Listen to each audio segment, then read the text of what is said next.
Donc là, on va rentrer dans une partie un petit peu plus philosophique où voilà, on va prendre un petit peu de hauteur. Donc avec Patrick Degeorges. Donc je vais vous laisser vous présenter, mais en tout cas, merci déjà d'être parmi nous malgré les circonstances. Je vous passe la parole. Merci. Donc je vais me présenter très brièvement. Moi je suis philosophe. J'ai travaillé pendant longtemps au ministère de la Transition écologique. C'était le ministère de l'Environnement, le ministère de l'Écologie. Pendant quelques années, entre 2005 et 2010, je m'occupais des grands prédateurs. Et puis entre 2010 et 2017, je me suis occupé des questions émergentes et stratégiques, donc des enjeux, notamment qui ont été mentionnés par mes collègues de l'OFB, enfin, mes anciens collègues de l'OFB, et les enjeux notamment de l'émergence de l'IPBES et de la mise en place de l'évaluation française des écosystèmes et des services écosystémiques, l'EFES. Et donc, j'ai quitté le ministère pour travailler dans l'enseignement supérieur autour de la mise en place, disons, d'un changement de paradigme dans la façon dont on produit et on transmet les connaissances. Donc, je m'inscris bien dans la continuité de la présentation qui m'a précédé. Je dirais même dans le cours un peu de mon travail et de mon existence au plan professionnel. Au fond, j'ai essayé de chercher, moi, de mon côté, à voir comment est-ce qu'on pourrait transformer concrètement les relations qu'on entretient avec les autres êtres vivants, en comprenant que nous, on est dépendant de ces relations et que si on n'entretient pas ces relations, comme disait Hubert Reeves, on est foutu. Donc du coup, comment est-ce qu'on fait pour aller dans ce sens-là de façon joyeuse et positive? C'était ça que je me suis demandé. Est-ce qu'on pourrait arriver à aller dans cette direction? Et la présentation que je vais vous faire, elle va vous restituer un petit peu l'état de ma réflexion sur le sujet. Elle va vous permettre aussi, elle va s'inscrire clairement dans la continuité de ce qui a été dit aussi sur le fond, parce que au fond, la question de la paix avec la Terre suppose de comprendre que nous sommes aujourd'hui dans une culture de guerre contre la Terre, une culture de guerre contre la nature. Donc ça, c'est un point qu'il s'agit de saisir, parce que cette guerre n'est pas explicitement déclarée, et on a des difficultés à comprendre ce que peut signifier être en guerre contre d'autres vivants. Donc même si notre président, lors de la déclaration du premier confinement, a déclaré qu'on était, 7 fois d'affilée, a déclaré quand même qu'on était en guerre contre un virus. Donc du coup, qu'est-ce que ça signifie d'être en guerre contre la Terre, et comment est-ce qu'on peut transformer culturellement cette relation? C'est sur ce point-là que je vais me concentrer. Je vais vous partager mon écran afin de faciliter la présentation. Donc, je voudrais commencer par mettre en exergue une réflexion, deux citations de deux amis qui étaient deux philosophes, qui étaient aussi deux grands amis, René Girard et Michel Serres, deux académiciens français aussi. Et c'est intéressant parce que René Girard était un grand penseur de la guerre. Et la réflexion de René Girard dans un de ses derniers ouvrages achevés avec Clausewitz me conduit à réfléchir sur la nature humaine, la logique mimétique de nos relations qui nous conduit dans des relations de conflits qu'on n'arrive pas à arrêter, qui vont à l'extrême.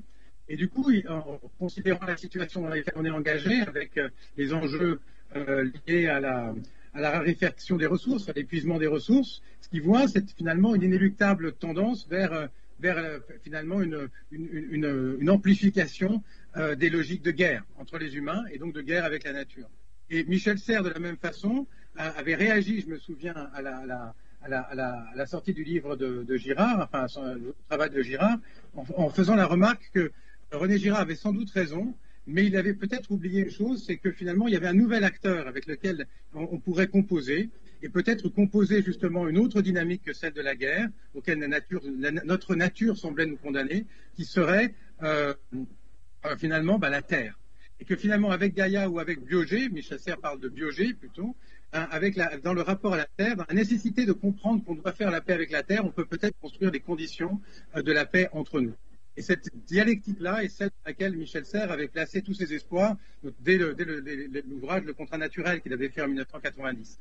Du coup, cette idée que c'est à travers la transformation de nos rapports aux vivants, aux autres vivants, par l'idée du contrat naturel, donner un même statut un statut d'égalité aux éléments, hein, pas simplement aux autres vivants, mais aussi à toutes les formes de vie, mais aussi aux éléments. Hein. Il parle de l'eau des banquises, il parle à l'eau des rivières, de l'eau des océans, aux montagnes, donner aux autres vivants, aux autres êtres de la nature un statut social, hein, une reconnaissance dans nos sociétés, hein, dans une sorte de contrat naturel qui prendrait la suite du contrat social. Il y a cette dimension de la prise de considération de la nécessité de cohabiter avec les autres formes de vie et était l'intuition qu'a eu Michel Serres comme que ça pourrait être le principe qui nous permettrait de transformer, de faire évoluer nos sociétés. Et c'est ça qui allait être sans doute l'enjeu du XXIe siècle. Donc c'est autour de cet enjeu-là que je voudrais finalement discuter avec vous, développer des réflexions ou des pistes de travail. Avant de commencer, vu que ça a été mentionné, pour explorer plus exactement le contexte dans lequel on est engagé, je voudrais revenir sur un concept qui a été mentionné très brièvement, qui est le concept d'anthropocène. Le concept d'anthropocène, à mon avis, est assez important parce que même si on n'est pas d'accord sur la façon de nommer le temps qu'il désigne, il est important parce qu'il nous permet de prendre conscience d'un changement d'état, d'un changement de nature, si on peut dire ça, d'un changement de qualité dans les types de relations que nous entretenons avec la Terre. Parce que les sociétés humaines, je vais dire, hein, ce nous est un peu trompeur, mais que la diversité des sociétés humaines modernes et industrialisées entretiennent avec la planète.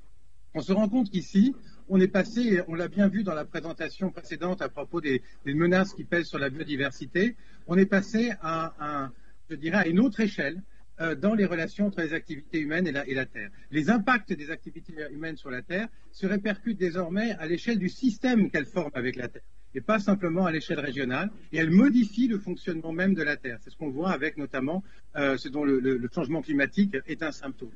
Donc c'est une transformation finalement du système Terre qui n'est pas en notre faveur, qui est en train de se mettre en place avec l'anthropocène. Une autre façon de le dire, même si le terme crise ne me semble pas tout à fait approprié, serait de comprendre que l'anthropocène, finalement, comme vous pouvez le voir, et j'aime bien cette représentation qui date de 1990, qui vient du ministère de l'Environnement japonais, eh bien, l'anthropocène, je l'aime bien parce qu'elle montre au fond le paradoxe dans lequel on est et la tension qu'il y a, ça permet d'expliciter aussi la tension qu'on peut avoir, la résistance qu'on peut avoir autour du terme anthropocène. Parce que l'anthropocène est un peu paradoxal. Il désigne le moment dans lequel finalement, l'humanité devient la principale force géologique qui transforme les processus terrestres et donc affecte le fonctionnement du système Terre, mais ce même moment est le moment dans lequel l'humanité perd le contrôle des transformations qu'elle induit, puisqu'elle crée des conditions, disons, de crise de l'habitabilité de la Terre. Et on voit bien, par exemple, sur le schéma que vous avez là, ce paradoxe. Du côté de l'entrée, de ce qui rentre dans le circuit, dans le système, vous avez une intention qui est une intention de croissance économique, une intention de développement, une intention qui se traduit à la fois au niveau des populations par une augmentation démographique, qui se traduit par un développement du produit national brut qui se mesure de multiples façons dans une logique qui est une logique finalement d'amélioration des conditions de vie, c'est comme ça en tout cas qu'idéologiquement elle est présentée, d'amélioration des conditions de vie étendues au plus d'humains possible. C'est ça un peu l'intention, l'idéologie de la modernité, son consensus et le consensus sur lequel elle a été construite.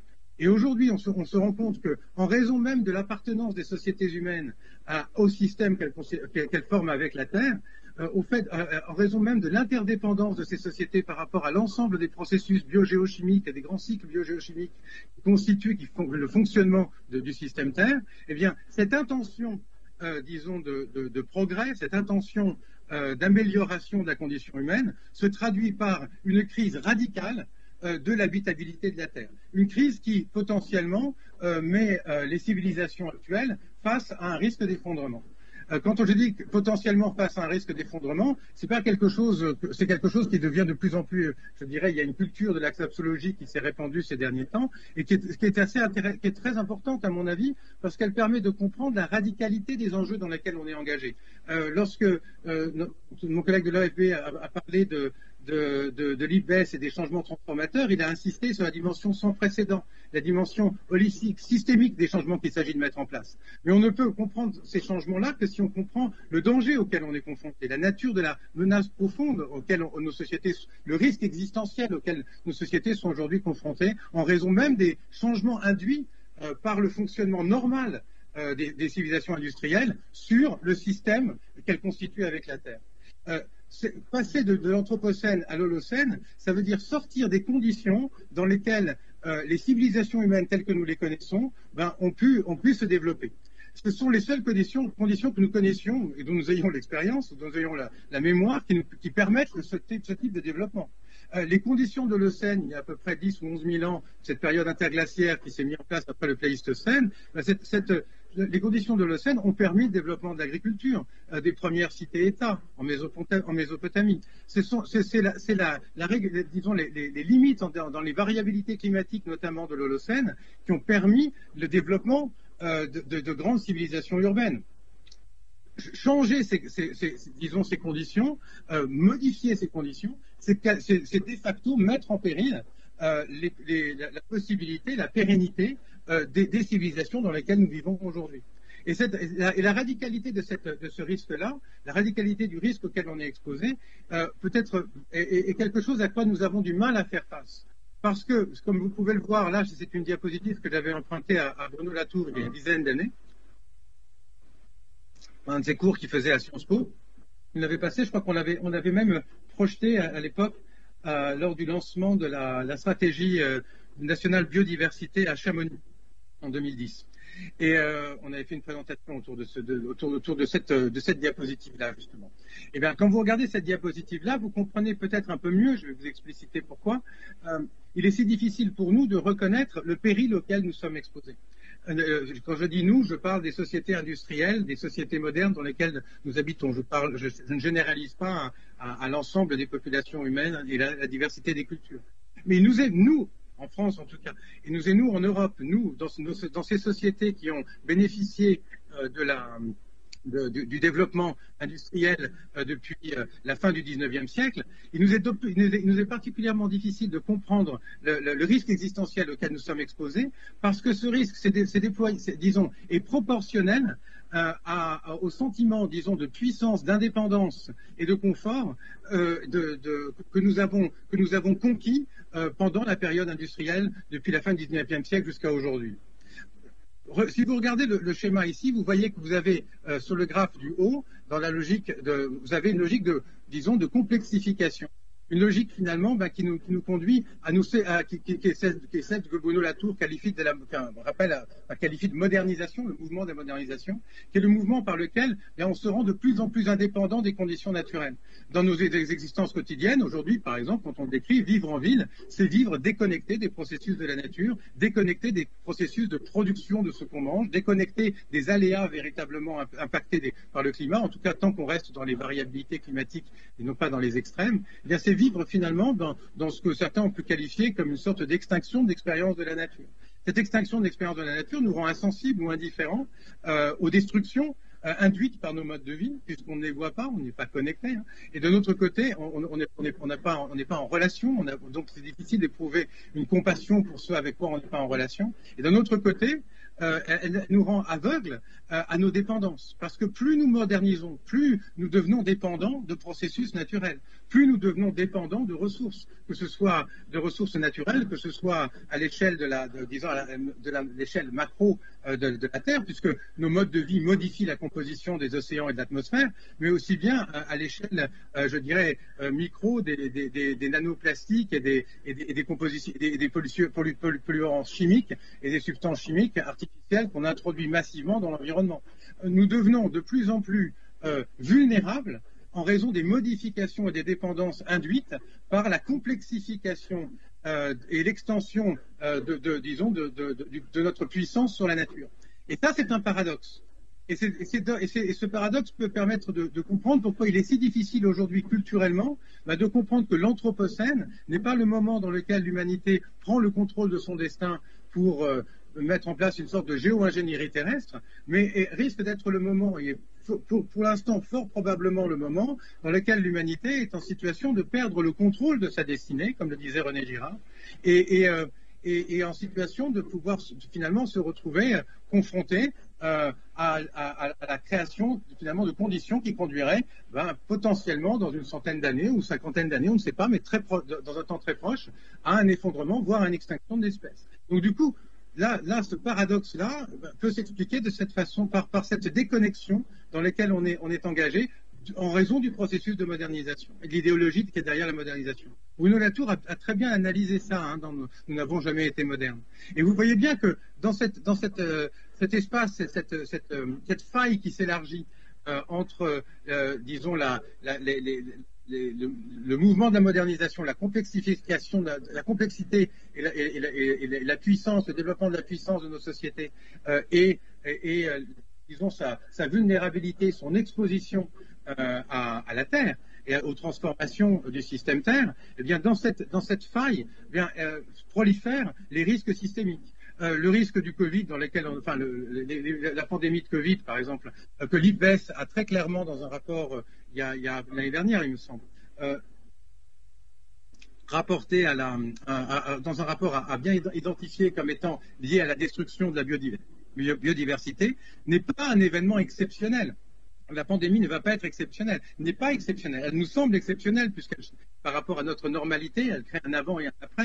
Mais dans le temps dans lequel nous sommes engagés, hein, cette nouvelle époque dans laquelle nous sommes rentrés, eh bien, cette outre terre que nous sommes en train d'habiter, puisque nous sommes en train de modifier le système Terre, eh bien, dans ce nouveau temps, c'est la nouvelle normalité. C'est ça. On voit bien comment ce discours-là, d'ailleurs, commence via la pandémie à se répandre dans notre société. Nous prenons conscience que nous sommes dans une nouvelle réalité.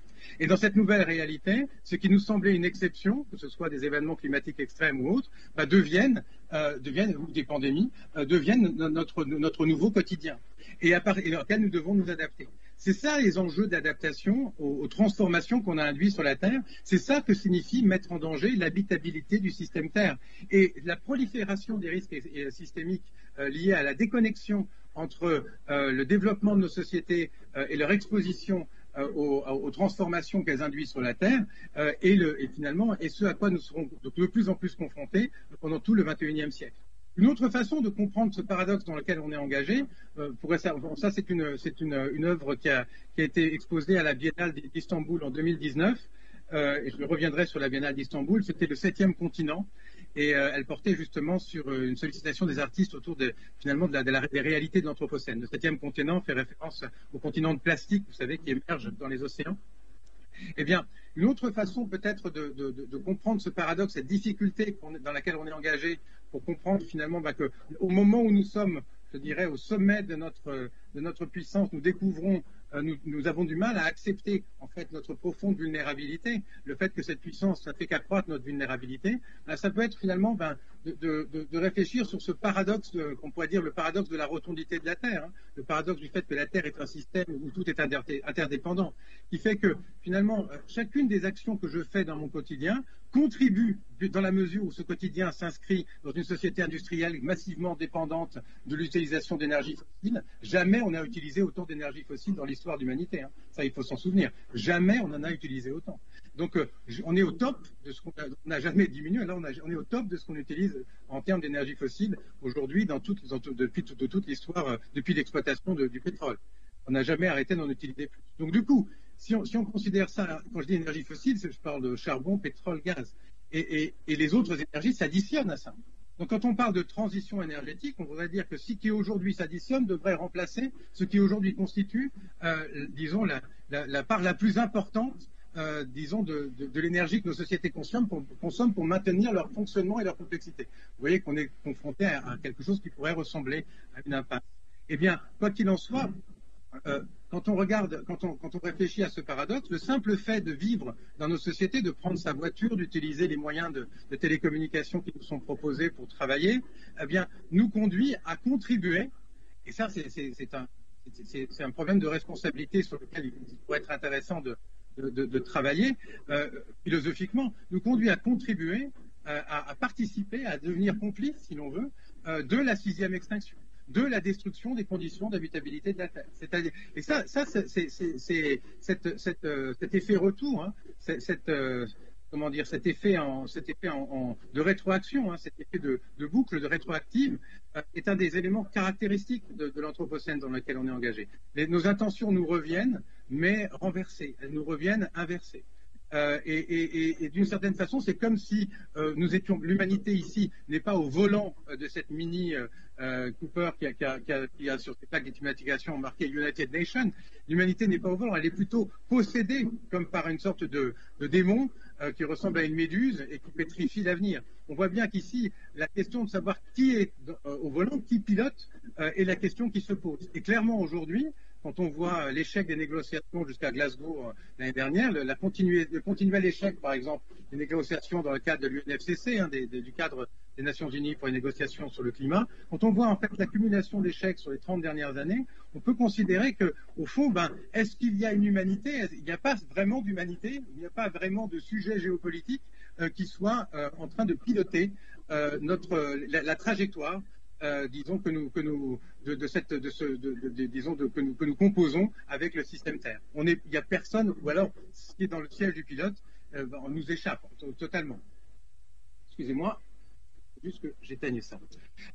La raison pour laquelle on est là, je n'avais pas pu voir en fait les diapos qui ont été présentés avant, parce que j'avais pas ça sur mon écran, ça s'affichait pas. Mais je suppose que la diapositive qui a été présentée, qui représentait un petit peu la façon dont on avait remplacé la biodiversité sauvage par une biodiversité domestiquée, devait être similaire à celle que je présente ici. Ce que je voulais juste ajouter par rapport à ça, par rapport à ce grand remplacement de la faune sauvage par des espèces domestiquées liées disons, aux besoins d'une augmentation d'une population humaine qui est en augmentation exponentielle. Hein. On a multiplié par 3 la population humaine depuis la fin de la Seconde Guerre mondiale. Eh bien, ce grand remplacement s'inscrit dans une logique de guerre. Vous voyez bien ici, là, au sommet, là, ce sont des crânes de bisons à la fin du 19e siècle, en moins d'une génération, en une cinquantaine d'années à peu près, un peu moins, même une quarantaine d'années, les grands troupeaux de bisons qui peuplaient l'Ouest américain à la fin ont été décimés et étaient complètement décimés. Sans doute, cette destruction des grands troupeaux de bisons peut être connectée. Enfin, on peut associer en fait les effets désastreux qu'on va voir ensuite au début des années 20 ou 30 autour du Dust Bowl dans les grandes plaines américaines. On peut sans doute les associer, certains en fait font cette proposition, à la destruction de ces grandes migrations des troupeaux des centaines de millions de bisons dans l'Ouest. Et on a remplacé ce processus, disons, ce phénomène continental, ces grands troupeaux d'herbivores, on les a remplacés, qui étaient essentiels à l'équilibre des écosystèmes de l'Ouest et des grandes plaines, on les a remplacés par des animaux domestiques venant d'Europe, qui sont dans un mode d'exploitation qui n'a absolument plus rien à voir avec la liberté des modes de vie et des déploiements et des spontanéités qui pouvaient être ceux des processus naturels qui préexistaient l'arrivée des colons. Et aujourd'hui, en fait, on voit bien qu'ici, cette logique-là, cette logique qui consiste à asservir, à exploiter, cette logique de la plantation qui caractérise la période anthropocène, en tout cas la période des 300 dernières années, dans notre rapport moderne, je dirais, aux nouveaux espaces que les civilisations occidentales autour du monde se sont permis de conquérir. Et bien, quand on voit et de s'approprier, c'est toujours cette même logique de pillage et de guerre qui est mise en avant.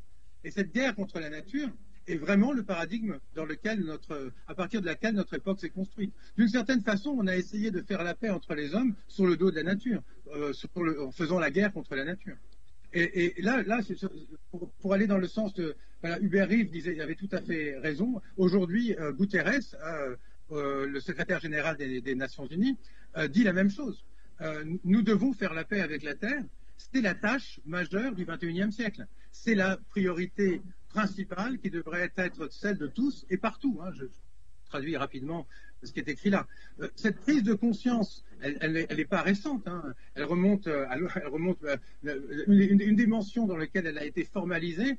Je peux dire une des premières fois où elle a été formalisée, et c'est l'anniversaire en 2022 cette année, c'était le premier sommet de la Terre à Stockholm, il me semble. Ça, c'était peut-être la première fois où ça a été vraiment formalisé dans notre société contemporaine, cette nécessité de faire la paix avec la Terre. la Terre en tant que telle. La nature, c'est-à-dire la Terre. Comme disait mon collègue, c'est ça. La nature, là, le seul endroit où il y a la vie, la biosphère, c'est la Terre. Et donc, du coup, il faut faire la paix avec la Terre. Faire la paix avec la nature, c'est ça. Et donc, cette prise de conscience, on la trouve lors du premier sommet à Stockholm, en 72. On la trouve au moment qui correspond aussi au moment de la publication du rapport Meadows, de la fondation du Club de Rome. Cette prise de conscience qu'il s'agit de faire halte à la croissance, qui est une logique de guerre, pour essayer de faire la paix. La compréhension que la croissance et l'idéologie économique de la croissance sont construites autour du PIB et la mesure du PIB relève d'une économie de guerre a été clairement a été largement analysée par Michel Foucault, par Paul Virilio. On voit bien que la logique du flux tendu, c'est une logique de mobilisation générale qui est une façon de poursuivre, de maintenir une économie qui a été mise disons, qui a été industrialisée dans un effort de guerre sous tension. Et on voit bien que la croissance s'inscrit dans la continuité de cette logique guerrière, sauf que au lieu de tourner l'énergie contre, disons, dans une logique de conflit entre pays, comme c'était le cas dans la Seconde Guerre mondiale, entre humains, on a ici basé, en fait, on a nourri la capacité de maintenir cette logique de guerre en faisant la guerre à la nature.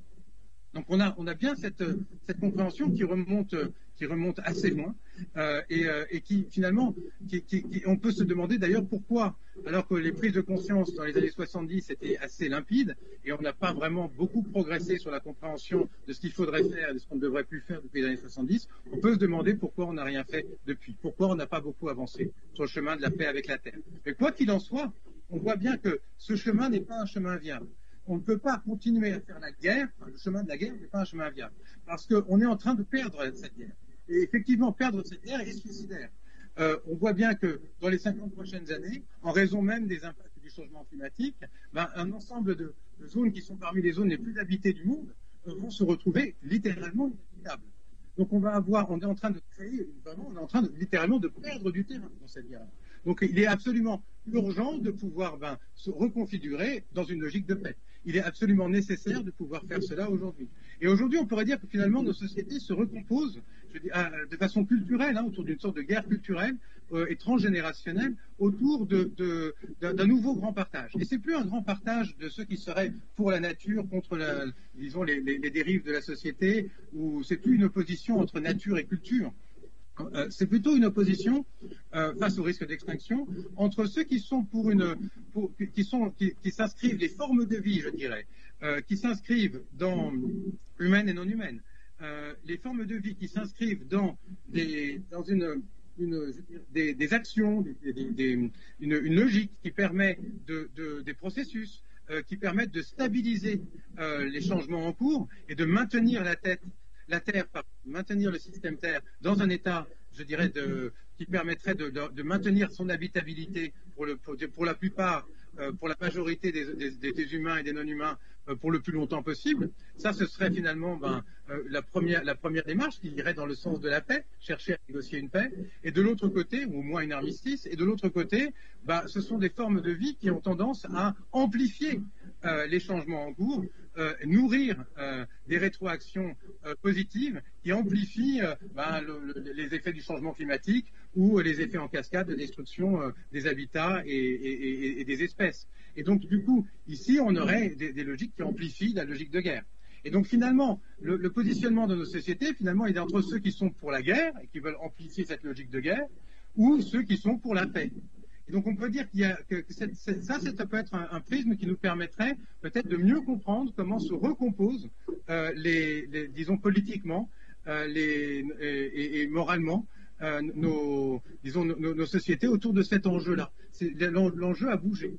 Et il y a un décentrement d'enjeux politiques, à mon avis, qui est un enjeu maintenant de savoir si on doit faire la guerre ou la paix avec la Terre. Et ce décentrement-là, il n'est pas encore tout à fait conscient, bien entendu, mais on en voit déjà tous les signes précurseurs. Parce que la question de notre temps, la question du XXIe siècle, c'est la question de savoir comment habiter la Terre, ou comment réapprendre à habiter la Terre. C'est ça la question. Et il s'agit de désapprendre la façon moderne d'habiter pour en apprendre une nouvelle. Mais ça ne veut pas dire qu'on doit retourner au paléolithique. Je me souviens quand notre président avait déclaré, je sais bien, mais il a fait des déclarations qui marquent. Alors, il avait dit, oui, ne pas aller dans la 5G, il faut pas être, le but, ce serait pas de retourner au paléolithique ou à la bougie, etc.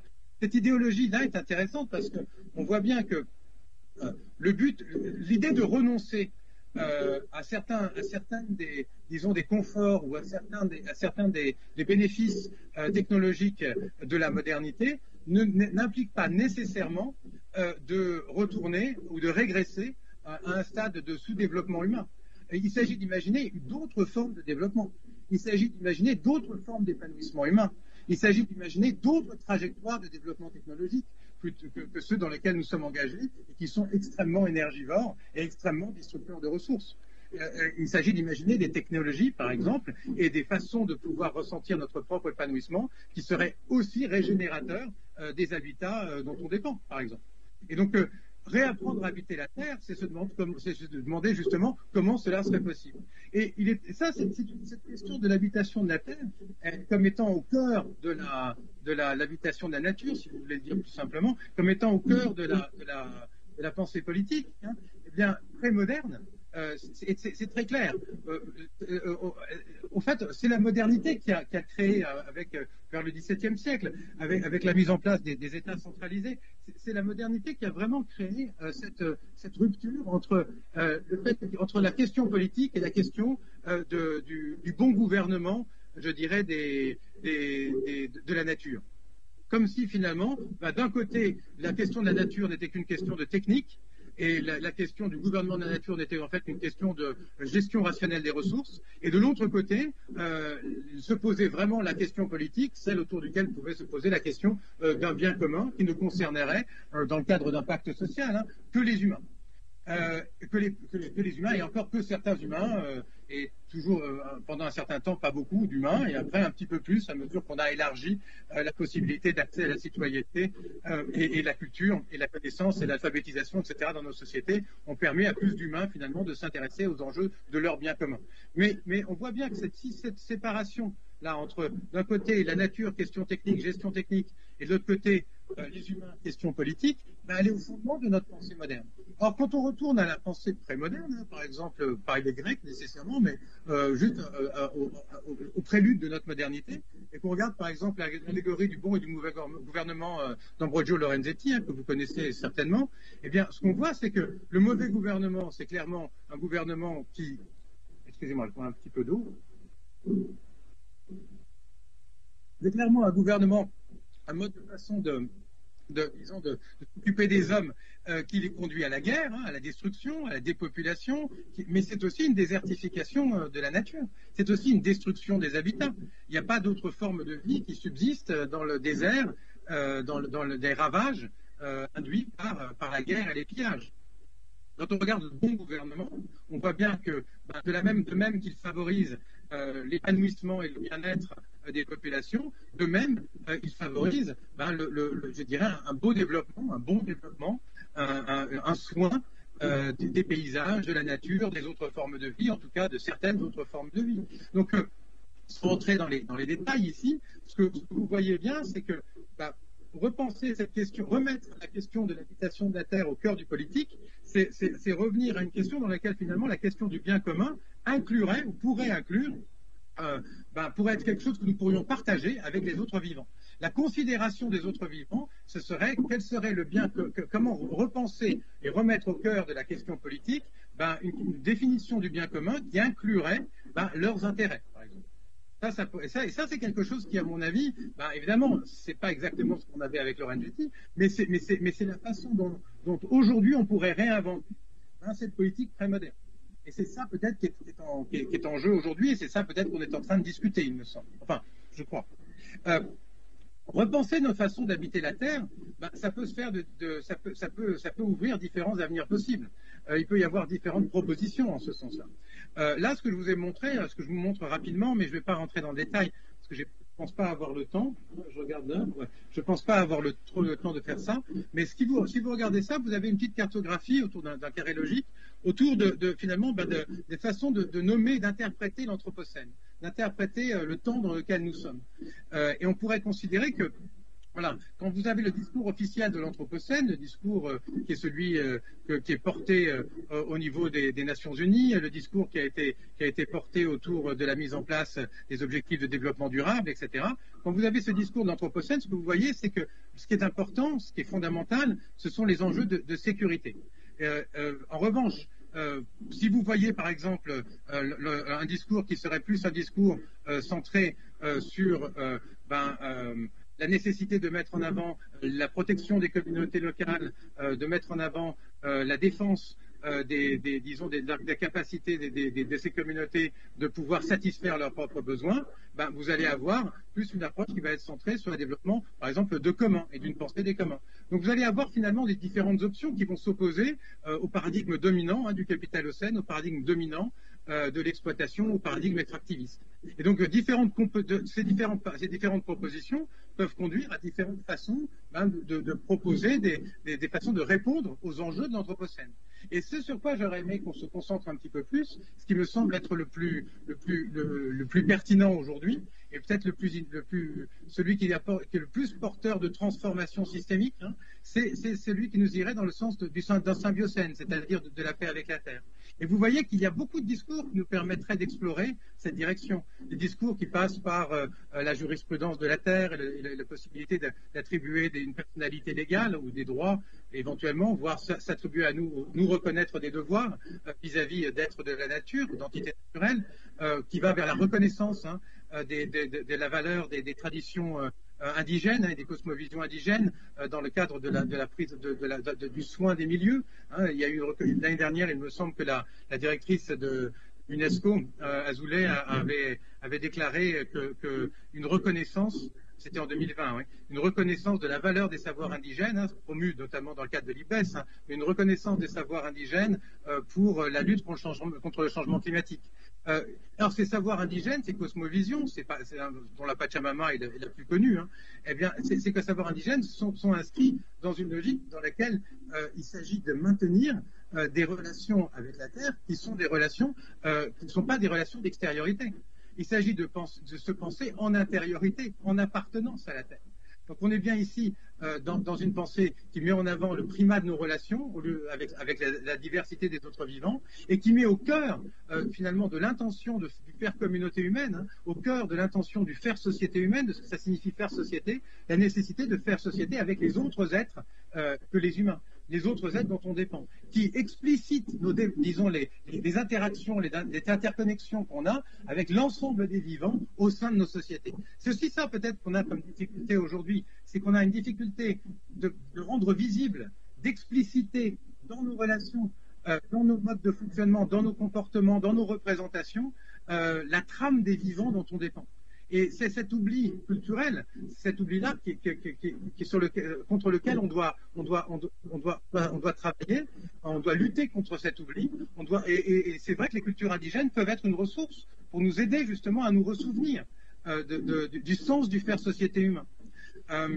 Quand on travaillait avec mais je ne vais peut-être pas me rendre trop longtemps là-dessus. Mais cette pensée, on la retrouve bien sûr dans le contrat naturel, on la retrouve dans la pensée de Bruno Latour, que ce soit depuis les politiques de la nature où Bruno Latour imaginait comment est-ce que on pourrait recomposer nos modes d'organisation politique pour faire place aux intérêts des autres vivants, pour véritablement tenir compte des intérêts des autres formes de vie, des non-humains, que ce soit dans un de ses derniers ouvrages autour de Gaïa, dans lequel il commence à réfléchir sur ce que signifie que la Terre est en train de changer, que nous sommes en train d'habiter une autre Terre. Qu'est-ce que ça implique sur la définition de notre humanité?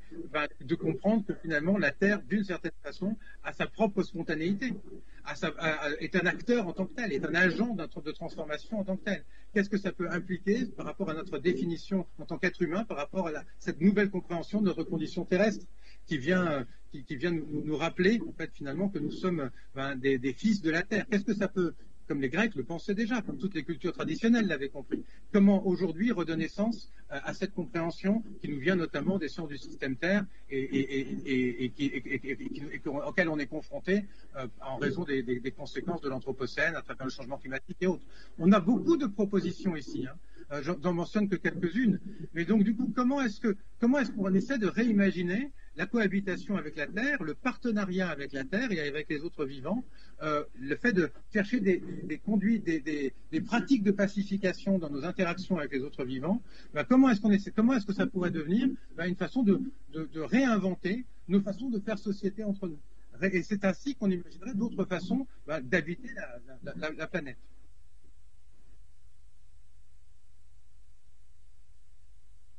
Donc, j'avance un petit peu. Vous voyez bien que le discours de la cohabitation, le discours du partenariat avec la Terre, est un discours qui s'oppose aux logiques extractivistes et logiques d'exploitation et aux logiques de guerre sur lesquelles reposent les approches globalistes, par exemple. Les logiques d'appropriation individuelle, les logiques... Ici, on est bien dans un discours qui n'est pas non plus, et ça je tiens à insister, qui n'est pas non plus un discours qui s'appuierait sur une approche qui reposerait sur des technologies de contrôle. On est sur un discours qui nous ouvrirait plutôt sur d'autres façons d'imaginer nos rapports techniques à la nature. C'est-à-dire qu'ici, il y a une autre imagination politique et une autre imagination, je dirais, technologique, un autre imaginaire technologique à déployer autour de cette question du partenariat avec la Terre.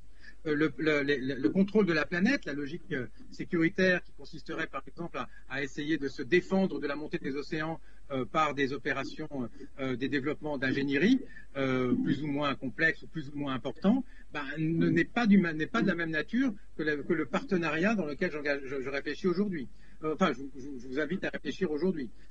Prenons un exemple. Si vous construisez une digue, par exemple, pour essayer de limiter les impacts d'événements extrêmes sur le littoral, vous êtes en train vous avez une certaine limite, vous ne pouvez pas aller indéfiniment, il y a une limite d'ajustement, donc ça vous emmène assez rapidement à votre limite en termes de capacité d'adaptation par rapport à des transformations systémiques de l'environnement. Donc là, on est assez limité. Mais de notre côté, on est aussi dans une logique d'adversité, c'est-à-dire on essaie de s'opposer. Quand on est dans une pensée du partenariat, on serait plus dans une logique d'accompagnement du changement. Un petit peu comme on fait les Hollandais, en imaginant, maintenant qu'ils se rendent bien compte que les digues ne pourront pas suffire, en essayant d'imaginer, par exemple, des maisons qui pourraient se déplacer avec les marées, se déplacer avec les montées et les fluctuations du niveau des mers. Du coup, ici, on a ici plutôt une logique d'accompagnement, une logique d'alliance, une logique de collaboration avec d'autres formes de vie. Dans le cadre, par exemple, je dirais, si vous connaissez ça, des scénarios du Millennium Assessment, qui est sorti en 2005, ce serait plutôt des scénarios prospectifs qui rentreraient dans ce qui s'appellerait la catégorie travailler avec la nature, working with nature. Et donc là, ce serait plutôt des scénarios de ce type-là qui semblent les plus féconds pour pouvoir nous aider à changer de modèle de société. Pour illustrer ces différentes possibilités, moi, je vous propose rapidement de faire une petite promenade dans cette exposition du 7e continent qui a eu lieu en 2019. J'avais été invité là-bas, c'était juste avant qu'on soit tous enfermés en mars. Je crois que c'était en novembre. Et j'ai eu la chance de pouvoir la visiter. Et du coup, j'ai ramené quelques photos. Là, par exemple, celle-là, si vous regardez cette photo-là, par exemple, cette première photo, j'ai l'impression que les artistes qui ont travaillé sur cette œuvre-là illustrent parfaitement bien ce que j'appellerais l'appropriation du globe, la logique marchande, un avenir dans lequel finalement on serait dans une intensification de la déconnexion et de l'usage des énergies fossiles, ou le monde qu'on laisse derrière nous, peu importe. Mais en tout cas, cette sensibilité-là, elle est très bien éclairée de cette façon-là. Cette autre œuvre-là me semblait plus éclairer en fait les enjeux et les apories du contrôle. C'est-à-dire quand on est dans une approche sécuritaire de la Terre et des enjeux finalement de sécurité des civilisations humaines par rapport aux risques ou aux catastrophes rendues inévitables aujourd'hui par le fait qu'on n'a pas réussi à les prévenir à temps, quand on a une approche de ce type-là, centrée sur la gestion rationnelle des ressources et essayer de contrôler les différents paramètres pour assurer le maximum de sécurité à nos sociétés, on est un petit peu dans cette représentation, cette médiation, cette déconnexion par rapport au processus naturel. On a cette illusion qu'on pourrait intégrer ou inclure la biosphère dans la technosphère. C'est ça, en fait, l'illusion de la géo-ingénierie. L'illusion de la géo-ingénierie, ce serait de se dire, je vais finalement être capable de piloter la Terre, d'avoir un gouvernement de la Terre en tant que tel, et de telle façon que finalement, la biosphère sera une partie de la technosphère. Mais ça, c'est pas possible, parce que par définition, la biosphère est ouverte sur le système solaire. C'est un système ouvert. La technosphère se pense comme un système fermé. Ici, il y a quelque chose c'est pour ça qu'elle est sécuritaire. Ici, il y a une sorte d'illusion et une sorte d'aporie parce qu'on n'en aura jamais fini d'intégrer la biosphère dans la technosphère. Et ça, c'est peut-être ce que représente assez bien, je trouve, un peu cette prise de tête ici. Et puis, cette étrange machine, cette étrange œuvre, c'est une machine à tisser. Mais je trouvais qu'elle représentait assez bien dans le travail des artistes. Par le travail des artistes, c'est un peu ça qu'ils essaient d'expliquer d'ailleurs sur ce mur-là, cette nécessité de retisser ce qui a été dissocié et séparé, ce qui a été brisé ou divisé par les processus de connaissance ou les processus d'exploitation, les processus économiques de la modernité ou du capitalisme. On a tendance à prendre dans la nature ce qu'on veut. On va chercher telle ressource à tel endroit. On va enlever l'or de la rivière ou de la terre et on va rejeter le reste. On va séparer ce qu'on prend. On va prélever les ressources qu'on l'on veut. On va donc avoir un effet de fragmentation, un effet de division, un effet on va briser ce que la nature relie, ce que les écosystèmes lient. Quand on considère, par exemple, comme vous l'avez dit, une forêt ou une population de poissons comme un stock, eh bien, on ne pense pas la forêt ou la relation de poissons comme un tissu de relations vivant. On le pense comme étant quelque chose dans quoi on pourrait, de façon limitée, une quantité sur laquelle on pourrait prélever. Cette abstraction-là, cette logique d'abstraction qui éclate le monde, eh bien, il faut la retisser. Et du coup, une des sensibilités qu'on a aujourd'hui des propositions, c'est de retisser des communautés, refaire communauté entre nous et avec le vivant. Ça, c'est une des propositions qu'on voit ici. Moi, j'aurais tendance à la penser plus sur des scénarios éco-communalistes ou des approches plutôt du type sociocène dans le schéma que je vous ai présenté un petit peu plus tôt. Et ça, c'est une autre œuvre qui m'a semblé parfaitement bien illustrer ce que j'appelais la paix avec la Terre ou le symbiocène. Cette idée de comprendre que nous sommes reliés reliés et composés par les mêmes éléments qui composent la Terre, c'est-à-dire l'eau, le feu, la terre, l'air sont les éléments sacrés qui nous composent aussi bien qu'ils composent la Terre. Nous ne sommes pas autre chose. Hein. Quand les Indiens Kogi qu'on avait invités, Chaman et Mama qui étaient venus dans la Drôme, peut-être j'aurai le temps de vous le montrer rapidement à la fin, il y a 3-4 ans, ils étaient venus dans la Drôme à l'initiative de l'École normale supérieure, de l'Institut Michel Serres, mais surtout de l'association Chendukwa qui depuis 30 ans travaille avec eux, et de la fondation Tairona. Ils étaient venus dans la Drôme parce qu'ils voulaient nous montrer qu'ils avaient aussi une capacité de connaître la nature qui est aussi valable que la nôtre. Et du coup, on avait organisé une rencontre avec une trentaine de scientifiques sur 3 semaines sur un territoire pour confronter les façons de connaître. Et la personne la saga, hein, qui représentait en fait cette sagesse de l'eau, la sagesse de l'eau, ils étaient 3, 2 mamas, 2 hommes et une femme, donc la saga qui parlait pour l'eau, disait mais pourquoi vous avez tellement de mal à comprendre que l'eau pourrait être consciente ou que l'eau pourrait être comme une personne? Réfléchissez à ce que vous êtes. Vous êtes au fond de l'eau qui parle, de l'eau qui pense, de l'eau qui ressent, de l'eau qui rit. Vous n'êtes pas autre chose. Alors pourquoi est-il si difficile pour vous de comprendre que l'eau puisse être consciente, que l'eau ait cette capacité? Oui, et là, c'est intéressant. C'est-à-dire, c'est ce type de sagesse-là, c'est ce type de compréhension culturelle, de transformation culturelle-là, cet autre paradigme dans lequel on peut s'inscrire, qui pourrait ouvrir le chemin d'une véritable paix avec la Terre ou d'une véritable cohabitation avec la Terre, ou d'une véritable culture de la symbiose. C'est ce que disait Michel Serres. Hein. Michel Serres nous invitait à réinventer une culture de la symbiose, une culture de la réciprocité, où la connaissance supposerait plus, comme il dit, la maîtrise, plus exactement le contrôle, la propriété. On ne chercherait plus à connaître pour contrôler, pour exploiter, pour soumettre. On chercherait plutôt à connaître pour préserver, pour protéger, pour soigner. Et donc, vous voyez ici que vous avez une intentionnalité aussi des processus de connaissance qui remet aussi en cause l'organisation de la production des savoirs dans les dispositifs technoscientifiques que nous avons aujourd'hui. Hein. Quand on réfléchit à je dirais, un des facteurs, un des drivers disons, de l'incapacité que nous sommes de réformer, de transformer profondément nos sociétés, parmi ces drivers ou parmi ces moteurs, il y a les résistances, disons, comment dire, des infrastructures de production de connaissances technoscientifiques, pour le dire comme ça. Certains s'y reconnaîtront. En tout cas, quoi qu'il en soit, c'est cette compréhension finalement que la connaissance doit augmenter nos capacités d'action et non pas comprendre que finalement la connaissance pourrait être ce qui nous permettrait d'augmenter nos capacités de soins, ce qui est pas nécessairement d'action sur les choses, mais de prendre soin des choses et d'accompagner les êtres dans leur développement. C'est une philosophie très différente qui conduit à des techniques très différentes, à des façons d'agir, des façons disons de travailler avec la nature, de travailler avec ou dans la nature, qui sont extrêmement différentes. Et c'est cet axe-là, c'est dans cette direction-là qui nous semble, que, comme disait Michel Serres, sous menace de mort, hein, comme le dit aussi Hubert Reed, sous menace de mort, on doit se diriger.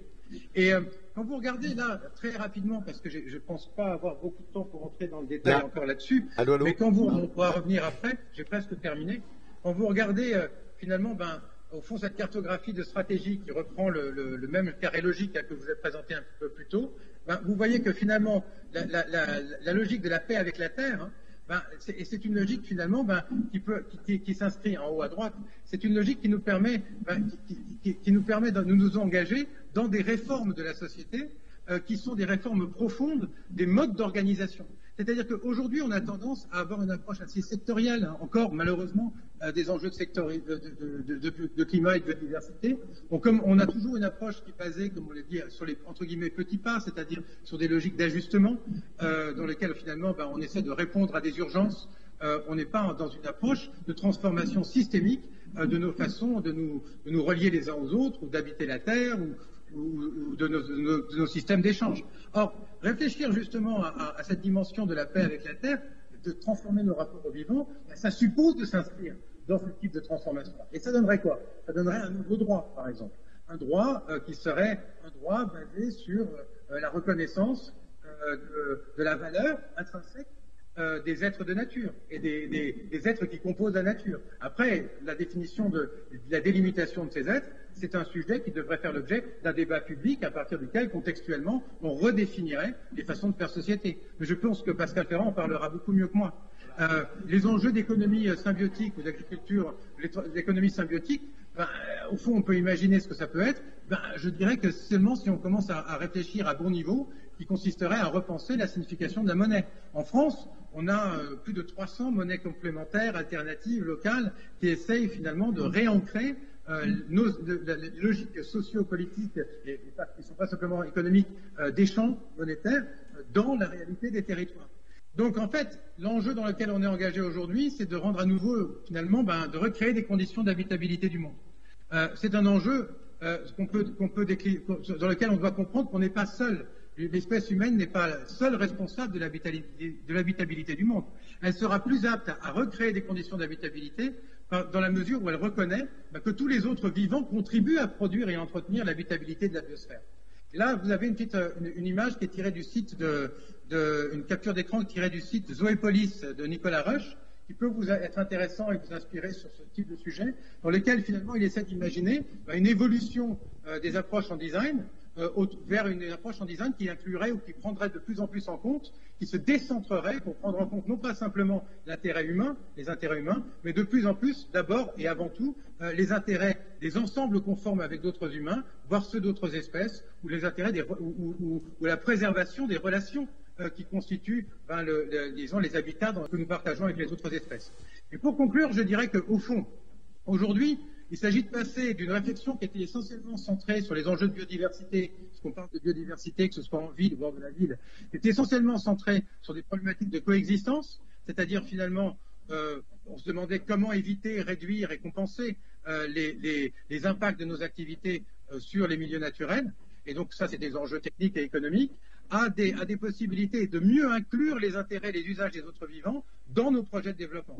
Mais pour faire cela, ça veut dire qu'on doit passer d'une pensée de la coexistence à une pensée de la cohabitation.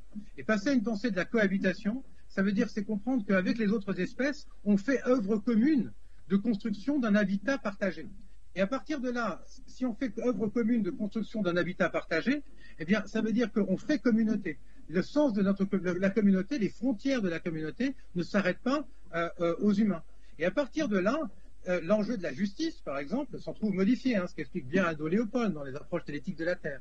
Donc la question qui peut être posée là, c'est de se dire comment est-ce qu'on peut imaginer, comment est-ce qu'on peut faire émerger d'autres façons de faire communauté avec les vivants. Et là, je ne vais pas développer parce que je voulais juste tendre la perche à Pascal et à la suite, qui, à mon avis, sera tout à fait apte à essayer d'imaginer, parce qu'il a beaucoup travaillé sur les auditions du Parlement de droit, à imaginer ce que pourrait être un mode d'organisation, des